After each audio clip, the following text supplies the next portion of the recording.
Lucía Redondo ayuda a personas con trastornos digestivos a conseguir comprender su proceso y crear una estrategia terapéutica para mejorar su salud, utilizando el conocimiento científico actualizado junto con el que ofrecen las medicinas tradicionales. Bueno, esto lo he dicho algunas veces más, pero bueno, como tengo a Lucía conmigo, doctora y directora de Bocados Saludables. Buenas tardes, Lucía. Muy buenas, Enrique. Bueno, un placer volver a estar contigo. Igualmente. Para que nos ilustres del día a día de lo que comemos, porque ahora con estas calores, Lucía, es más complicado para el cuerpo digerir los alimentos. Bueno, más bien tenemos que hacer caso al cuerpo y comer cosas más frescas, más frutas, más verduras y con eso sería suficiente. Bueno, es que ya sabes que estamos con nuestros calores que ya no sabes si comer frío, caliente o qué, ¿no? Lucía, dentro de Bocados Saludables ha habido un pequeño cambio. Me gustaría que me lo contaras. Bueno, pues mira, como todos los procesos en la vida, ¿no? Yo creo que los cambios nos hacen crecer y nos hacen movilizarnos y bueno, aprender. Para mí siempre es aprender y avanzar. La verdad es que yo llevaba 4 años en IVADI, en el Instituto Valenciano Digestivo, donde pues la verdad que he aprendido mucho, he trabajado con muy buenos profesionales, con un equipo de médicos digestivos y luego todo el equipo que fuimos formando de nutrición también, que al final no empecé yo sola, al final éramos 4, que fue un buen avance. Y bueno, como decía, ¿no? Todo es avanzar, crear y cambiar. Y recientemente pues me he independizado, como yo digo. Pues he creado un nuevo proyecto que tengo muchas ganas y mucha ilusión. La verdad es que un poco con todos los años y experiencia y al final pues es encontrar el momento para hacer ese cambio, ese avance. Y ahora pues tengo un nuevo proyecto, un equipo de profesionales del mismo con la misma base que yo, ¿no? De nutrición y psiconeuroinmunología clínica, que es esa forma de ver de manera más integral a la persona. Y hacemos consultas online. Tenemos una secretaria estupenda que nos gestiona todo. Y bueno, para nosotros es fundamental los pilares de este nuevo proyecto, que es esa visión integrativa y es la individualización de los tratamientos. O sea, para nosotros cada persona es única, sí que podemos tener herramientas, productos que nos gustan y vamos aplicando, pero hay que valorar siempre cada caso muy a fondo para ver en qué contexto tiene, en qué momento está, para personalizar ese tratamiento. Estamos muy especializadas en patologías digestivas, seguimos focalizados en eso, pero también estamos abarcando también otras patologías. Realmente todo lo que son, cuando trabajamos con psiconeuroinmunología, con esa visión más integrativa, realmente no separamos órganos, no separamos sistemas, sino que todo el cuerpo es un conjunto. Por eso, al final, todas las patologías las podemos llegar a abordar, ¿no? Desde esta perspectiva. Concretamente, también todo lo que son las alteraciones hormonales, la fertilidad, búsqueda de embarazo. Ahora una de las compañeras que forma parte del equipo, Elena Pasqués, que está muy especializada también en ese aspecto, tanto como digestivo como en la parte hormonal. Entonces también estamos teniendo mucha gente más interesada, ¿no? en ese aspecto. Y luego la otra persona que está formando parte del equipo es alguien que ya conocido de la casa, que es Verónica Sobrino, que ya la conoces porque estaba en IVADI conmigo y ahora seguimos juntas en este nuevo camino. Un buen equipo. Sí, yo la verdad que estoy muy, muy contenta. No es fácil encontrar a personas que tengan la misma visión, porque al final, una cosa es la formación, ¿no? Las titulaciones, pero otra es la capacidad de llegar a las personas, la empatía, la filosofía, digamos. Y la verdad que estoy muy contenta por haber encontrado este pequeño equipo con el que hemos empezado y seguramente iremos ampliando con el tiempo. Lucía, es súper importante la empatía frente al paciente, ¿no? Es para mí la clave. De hecho, la teoría la sabemos muchas veces, ¿no? La teoría, cuando hablamos solo, si nos centramos en alimentación, por ejemplo, ¿no? O sea, sabemos muchas veces lo que es bueno, lo que no. Luego, a la hora de abordar los casos y los tratamientos, pues bueno, sí es cierto que escoger las mejores herramientas es un proceso importante. Pero de nada sirve tener todas esas herramientas, las más maravillosas, ideales, si la persona que tienes delante no le logras convencer de que eso es lo que necesita, ¿no? No le logras llegar al punto de que necesita ese cambio. Entonces, por eso, para mí, de hecho, cuando emprendí este proyecto, para mí la prioridad es esa. No es el título, no es el que hayan estudiado una formación concreta. Es que tengan esa capacidad comunicativa de empatía, de llegar, de transformar. Al final es transformar, porque al final lo que hacemos es transformar la vida y la salud de las personas. Estaría bien también que nos dijeras, aunque sea por encima, tu trayectoria profesional, porque bueno, doctora. Bueno, más que los títulos, a mí me gusta bueno, digamos que lo que es el aspecto formativo. Yo siempre he sido una persona quizás ambiciosa en el sentido de querer aprender de muchas cosas diferentes. Yo siempre digo, imagínate que tú eres vegetariano y entonces solo vas a estudiar a charlas, a cursos de vegetarianismo, ¿no? De a ver cómo es la mejor dieta vegetariana. Entonces nunca saldrás de ese círculo de conocimiento, nunca vas a escuchar cosas nuevas. Para mí es fundamental abrir la mente y escuchar y aprender de todos, ¿no? De cosas diferentes. Y luego al final quedarte con lo que realmente pues tú consideras que es más relevante, que es más útil.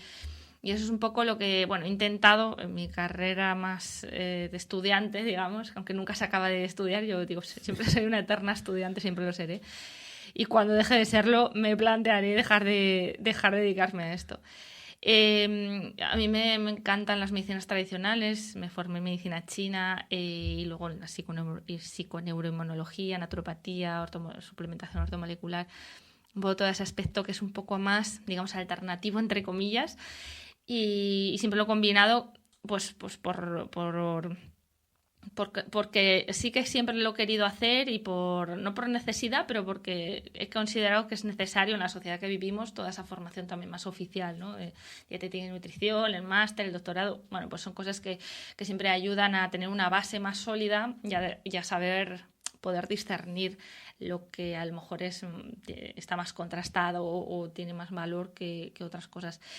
A nivel profesional, mi vocación, una de mis vocaciones es la docencia y es el dar clase, que es donde yo empecé con todo esto. Yo acabé la carrera y me puse a dar clase. Muy jovencita. Tenía 21 años. Joven. Sí, pero empecé muy joven. Estuve 8 años dando clase como profesora en un ciclo formativo en Barcelona.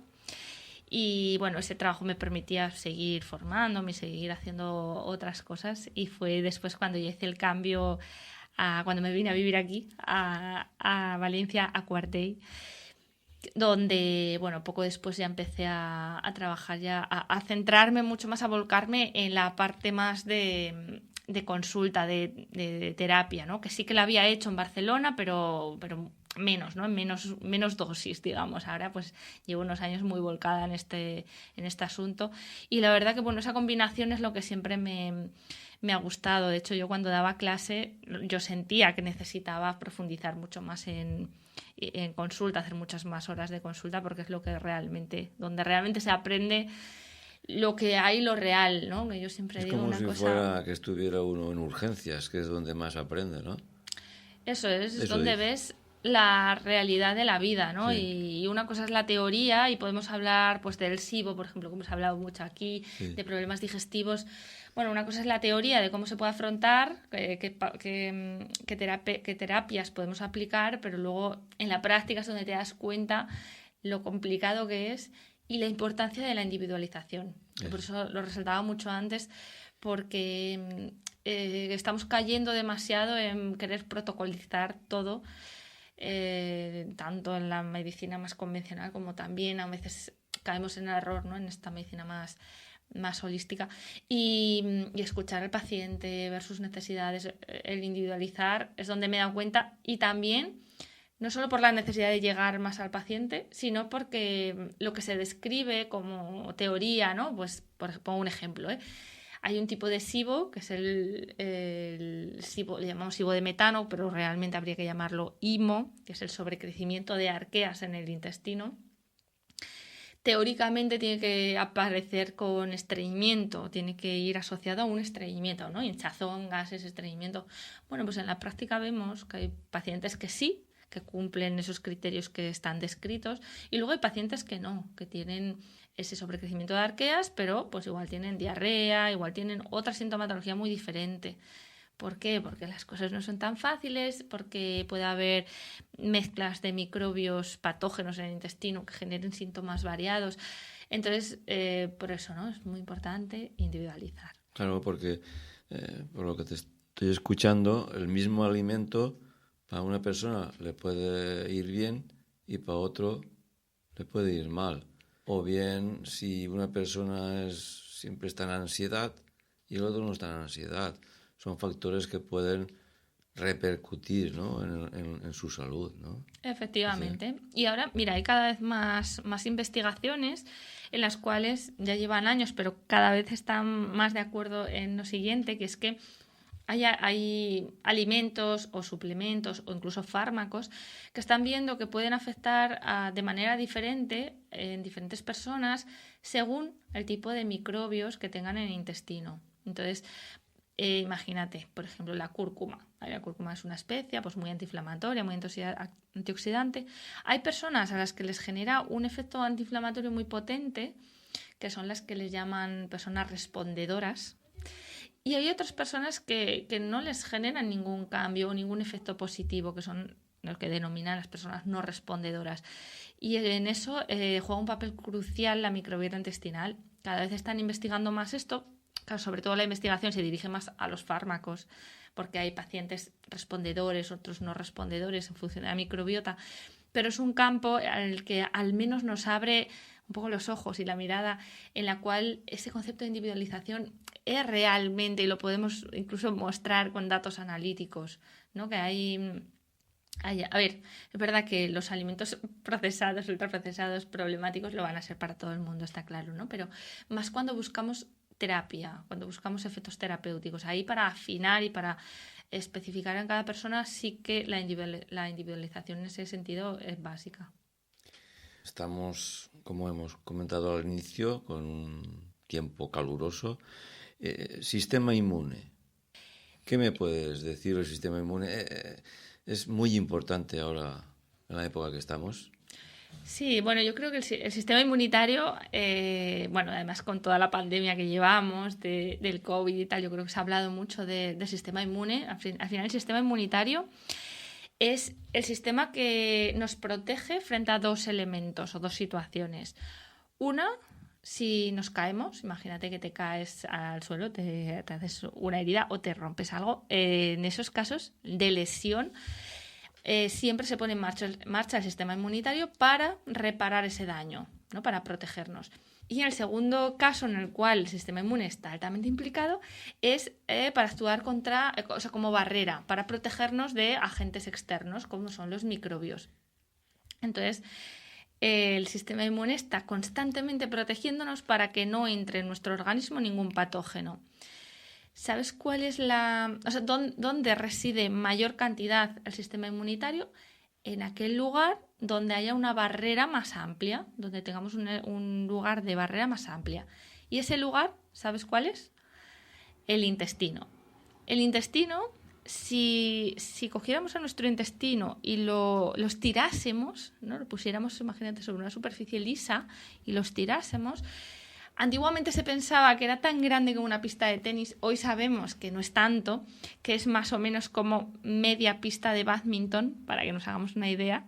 ¿Vale? Si cogemos nuestro intestino y lo estiramos... 7 metros tengo entendido yo, 7. Sí, una cosa es si lo estiramos hacia arriba, ¿no?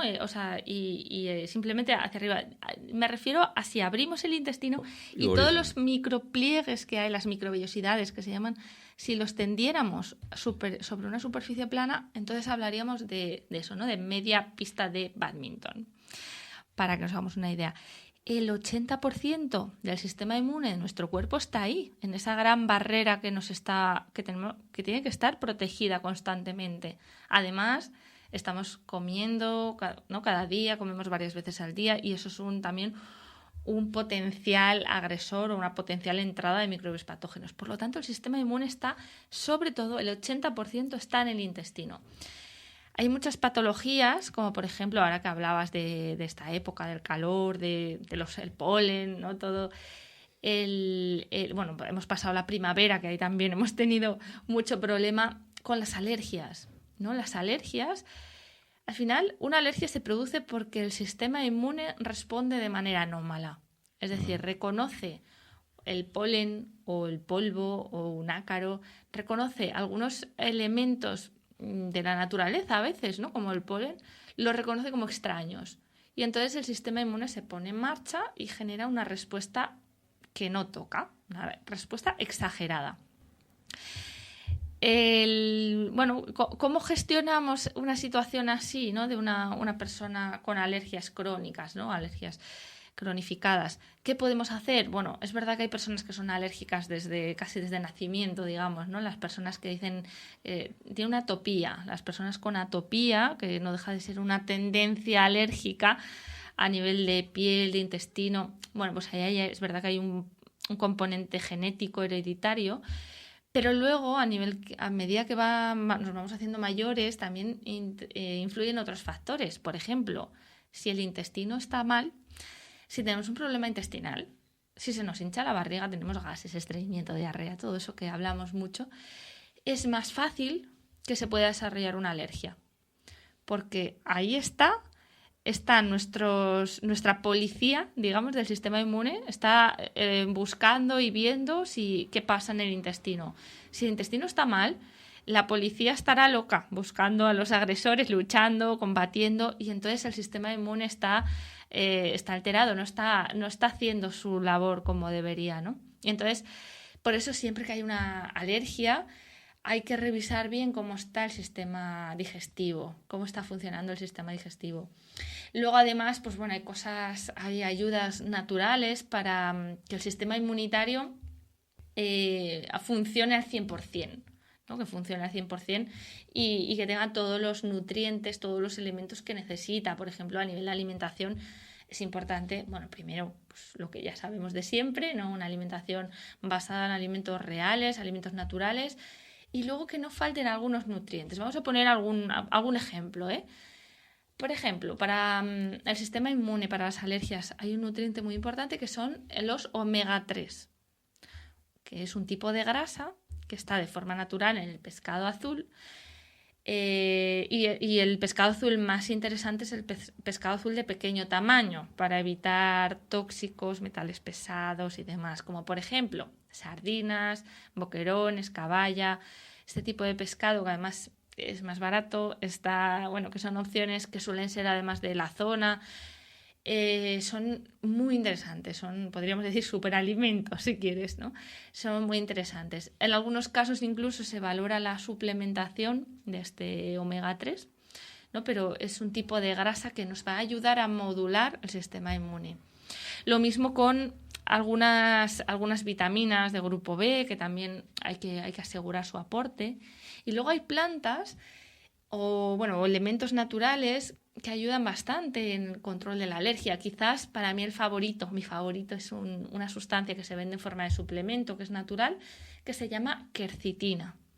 La quercitina ayuda mucho a ese control del sistema inmune frente a las alergias, ¿no? Entonces ahí la quercetina puede ser un soporte como un antihistamínico natural, digamos, ¿no? Hay que valorar cada caso, qué es lo que nos interesaría más, pero bueno, hacer un poco una valoración y también el uso de plantas. Hay plantas que también tienen esa actividad antihistamínica, antialérgica, como una que tiene un nombre que me gusta mucho que se llama perilla, o también la ortiga, que conocemos todos, ¿no? Pues hay plantas que nos ofrecen unas cualidades para el control de las alergias. Es cierto que también en nuestra visión más integrativa de psiconeuroinmunología siempre hacemos una valoración un poquito más global. Por ejemplo, vamos a poner algún ejemplo, imagínate, una persona tiene parásitos en el intestino. Los parásitos en el intestino estimulan el sistema inmune para que genere histamina, una sustancia que se llama histamina. Imagínate que tenemos una alergia crónica, sospechamos de que puede haber parásitos, hacemos una valoración.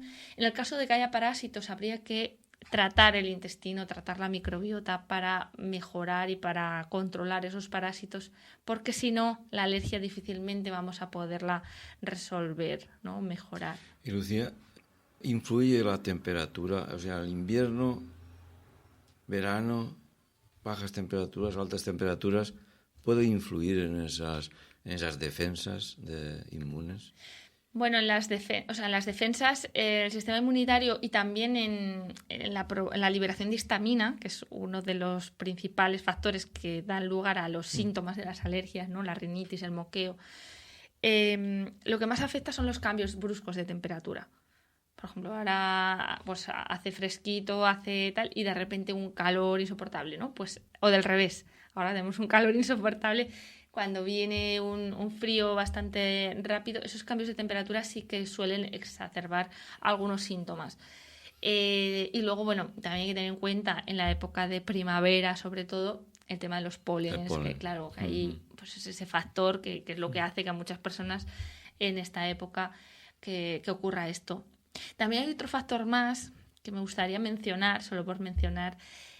Fíjate, cuando hablamos del sistema inmunitario, de buscar su mejor funcionalidad, muchas veces lo que hay son impedimentos o bloqueantes de la actividad del sistema inmunitario. Por ejemplo, los metales pesados o los tóxicos, la contaminación ambiental, se está viendo que hace que cada vez haya más alergias, ¿no? Estamos rodeados, bueno, nosotros, Enric, tenemos suerte que vivimos en un pueblecito. Pero no sé, porque del puerto de Sagunto, yo no les tengo manía a los puertos de Sagunto, pero allí hay mucha industria que vamos a dejarlo ahí, ¿no? Sí. Y el viento empuja a los material pesado. Pero bueno, yo siempre pienso que sí. Bueno, que mejor que vivir en el centro de una gran ciudad, eso ¿no? Sí. Mejor. Eso sí. Entonces, bueno, la suma de los tóxicos, que ya no son los por vivir en una gran ciudad, al final también son los alimentos que comemos, los productos de higiene, de las cremas, los perfumes, son muchos elementos, que si quieres un día hablamos de esto, que es un tema también muy interesante. Al final se van acumulando en nuestro cuerpo, son tóxicos que se van acumulando. Y eso altera la función del sistema inmune y puede estar detrás ya no solo de alergias, sino de patologías autoinmunes y otras patologías. Pero que hay que contemplar al final todos los factores que puedan estar influyendo en una situación como la alergia, ¿no?, que estamos hablando. Lucía, ¿los pacientes entienden todo lo que tú nos estás contando? Porque muchos, pues mi amigo o mi amiga y no le pasa nada, ¿no? ¿Entienden todo este proceso que nos estás contando? Sí, yo en esos casos siempre a mí me gusta mucho preguntar, y creo que es importante preguntar la evolución de la patología, ¿no? ¿Cuándo empezó todo? ¿En qué momento? Es diferente que te encuentres mal ahora desde hace 2 años a que lleves arrastrando el problema desde que eras niño o niña. Entonces, cuando hay problemas que se arrastran desde la infancia, casi desde que nacemos, ¿no? Para mí es muy importante explicarlo y hacer entender que, que nos ha tocado vivir en el 600, ¿no? Que siempre digo, en el 600, y a lo mejor tienes tu amigo tiene un Ferrari y da igual lo que coma, que beba, que haga, que da igual. A veces dan sustos, los Ferraris.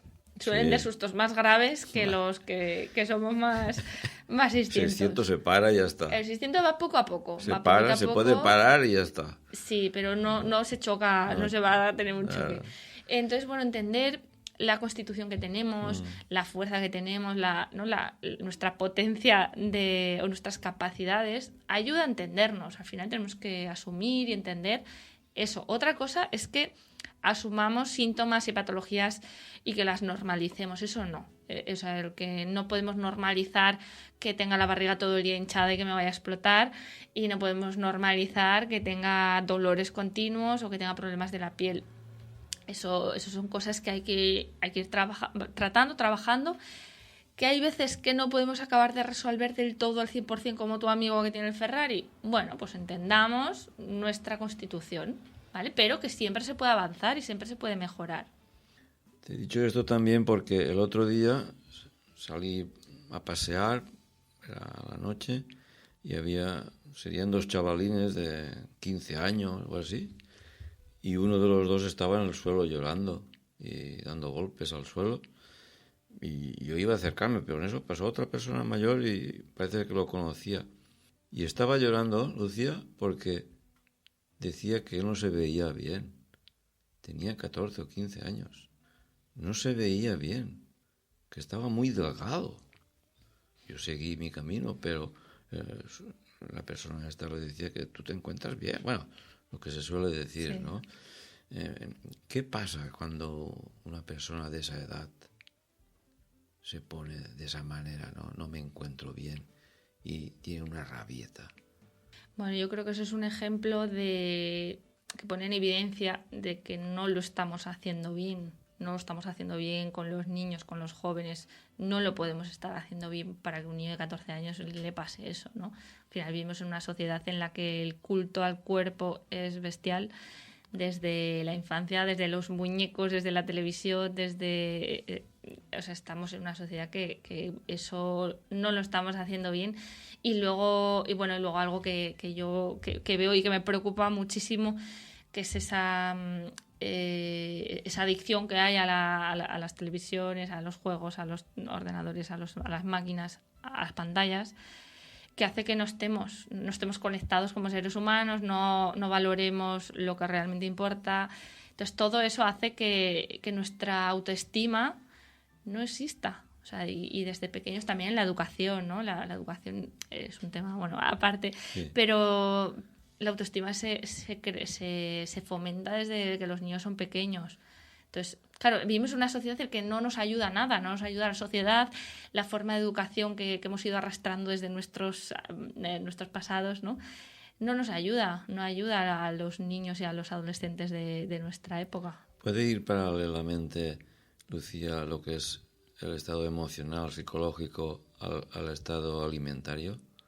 ¿Puede ser una causa paralela? Claro, fíjate, hemos estado hablando del sistema inmunitario, de las alergias y demás, ¿no? Pero hay otra conexión fundamental del intestino con el cerebro, con el sistema nervioso central, que mira, esto nos lo podemos apuntar, Enric, para otro día. Hablar de ese eje intestino-cerebro, eje microbiota intestino-cerebro, está totalmente demostrado. Aparte, el intestino tiene un sistema nervioso propio, que actúa de forma independiente del cerebro. Es bestial toda la investigación que hay en ese campo. Es otro cerebro que tenemos. Es el segundo cerebro, ¿no? Hablan del segundo cerebro, pero realmente manda mucho incluso sobre el primer cerebro. Entonces, claro, el estado de lo que comemos, la disbiosis, la falta de microbios, estamos alejados de los microbios, porque ahora todo es higiene y todo es limpiar, y ¿dónde están nuestros microbios que hacen que la barriga esté bien, que el cerebro esté bien? No estamos perdiendo todo eso, y claro, tiene una relación muy estrecha. O sea, tú piensas que algo no estamos haciendo bien y estamos haciendo muchas cosas mal. Eso no quiere decir que no podamos hacer nada, ¿no? Tenemos que todos poner nuestro granito de arena para que poco a poco las generaciones que vayan viniendo puedan encontrar un cambio en este camino. Bueno, pues de todo esto seguiremos hablando, ¿no? Claro que sí. Que nuestra salud se inicia por la boca. Y claro, saber que no te encuentras bien, que tú nos tengas que decir, quieto parado, por ahí no. Pues bueno, yo creo que empieza a participar el tema psicológico y luego tenemos que llevarlo a la realidad en lo que es la alimentación. Quiero decir que muy interesante escucharte. Gracias. Lo que pasa es que tenemos la suficiente fuerza de voluntad para llevar a cabo todos esos mensajes. Bueno, yo siempre digo que hay que hacer el camino y pequeños cambios suponen mucho cambio. Es decir, no hay que hacer todo perfecto y no nos tenemos que agobiar porque ahora escuchamos muchas cosas, ¿no? Es pequeños cambios que se mantengan en el tiempo es lo que verdaderamente van a generar esa transformación en nuestro cuerpo sin agobiarnos, pero si realmente queremos curarnos, cuidarnos, mejorar la salud, sí que hay que hacer cambios. Eso sin duda, hay que tomar decisiones. Seguimos en el próximo, Lucía. Muy bien, seguimos. Esperamos que este nuevo proyecto pues sea lo que nosotros deseamos, ¿no? De que sea una ayuda y que puedan recurrir a ti en caso de encontrar alguna anomalía. Yo creo que anomalías todos tenemos. Lo único que pasa es que las tenemos que aceptar, ¿no? ¿Sí? Bueno, tampoco aceptar, sino poner manos a la obra. O sea, hay que aceptar la Constitución o lo que nos ha tocado, ¿no? Pero ponernos a ello y a manos a la obra, creo que eso es importante, sí. Nos veremos pronto. Seguro que sí, Enrique. Un placer. Gracias. Gracias.